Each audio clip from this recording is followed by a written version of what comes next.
Hello കൂട്ടുകാരെ, അങ്ങനെ ഈ വർഷത്തെ ക്രിസ്മസും ഇങ്ങെത്തി. നമുക്കൊരു പുൽക്കൂട് ഉണ്ടാക്കിയാലോ? ചെറിയൊരു പുൽക്കൂട്. കുറച്ച് തെർമോക്കോള് ഒപ്പിച്ചു അതിനെ ചതുരത്തിൽ നന്നായി കട്ട് ചെയ്ത് എടുക്കണം. പാപ്പിക്കാണ് അതിൻ്റെ ചുമതല.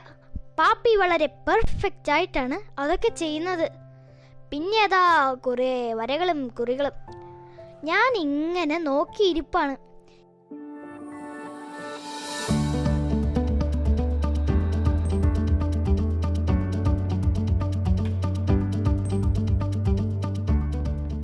ഇത് കൊള്ളാം, കുറച്ച് സ്റ്റെപ്പുകളാണ്. പുൽക്കൂട്ടിലേക്കുള്ള സ്റ്റെയർകേസ്.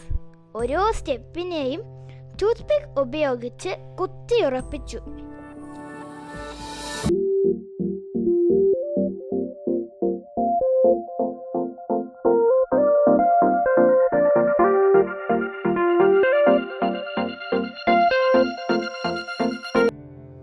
പിന്നെ നേരത്തെ വരച്ചു വെച്ചിരുന്നതിലേക്ക് നല്ല ബ്രിക്ക് കളർ പെയിന്റ് വാരി പൂശി.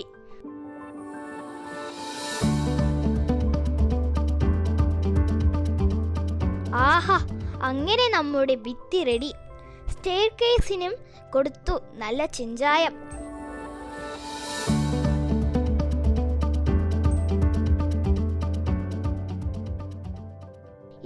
ഇതാണ് ഞങ്ങളുടെ പുൽക്കൂട്. പഴയൊരു അക്വേറിയം ഗ്ലാസ്. ഇവിടെ ഭയങ്കര തെരുവുനായ ശല്യമാണ് കേട്ടോ. അതുകൊണ്ടാണ് നായകൾ നശിപ്പിക്കാതിരിക്കാൻ പുൽക്കൂട് ഈ അക്വേറിയത്തിൽ സെറ്റ് ചെയ്യുന്നത്. പെയിന്റ് ചെയ്തു വെച്ചിരിക്കുന്ന തെർമോക്കോൾ അക്വേറിയത്തിനകത്ത് ഒട്ടിച്ചു വെച്ചു.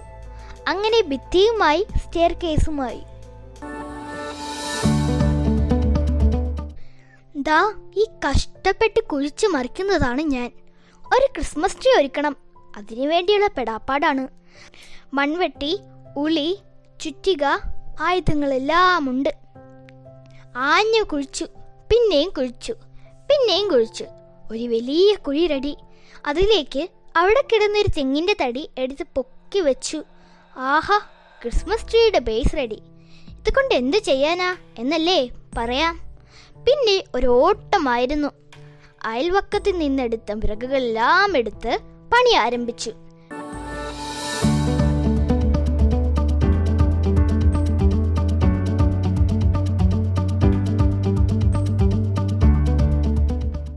വെട്ടുന്നു, മുറിക്കുന്നു, അങ്ങനെ അതും റെഡി. അതിനെ ചുറ്റി നല്ല പച്ച കളർ പേപ്പർ ഒട്ടിച്ചു.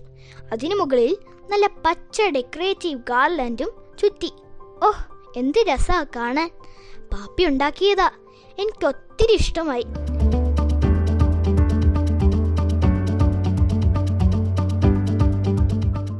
പിന്നെ അതിൽ ഞങ്ങൾ കുറേ തൊങ്ങലും മണികളും ഒക്കെ തൂക്കി.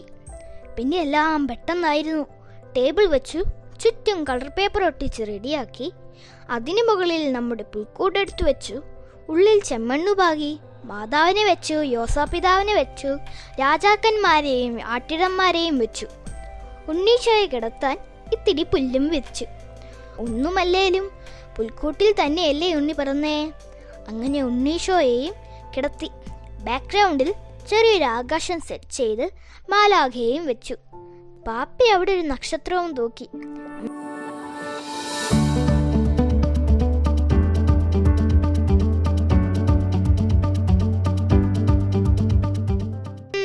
അങ്ങനെ ഇത്തവണത്തെ ക്രിസ്മസ് ട്രീയും പുൽക്കൂടും റെഡി. ഇവിടെ കരോളുകാരൊന്നും വരാറില്ല കേട്ടോ. അടുത്തൊന്നും ക്രിസ്ത്യൻ പള്ളികളില്ല. എന്നാലും പാപ്പിയുടെയും മമ്മിയുടെയും കൂടെ നിന്ന് എല്ലാം ചെയ്ത് ഇങ്ങനെ ആഘോഷിക്കുക എന്ത് രസമാണെന്നോ. അപ്പോൾ കൂട്ടുകാരെ, എല്ലാവരും ക്രിസ്മസ് അടിച്ചു പൊളിക്കണേ. എല്ലാവർക്കും ഹാപ്പി ക്രിസ്മസ്.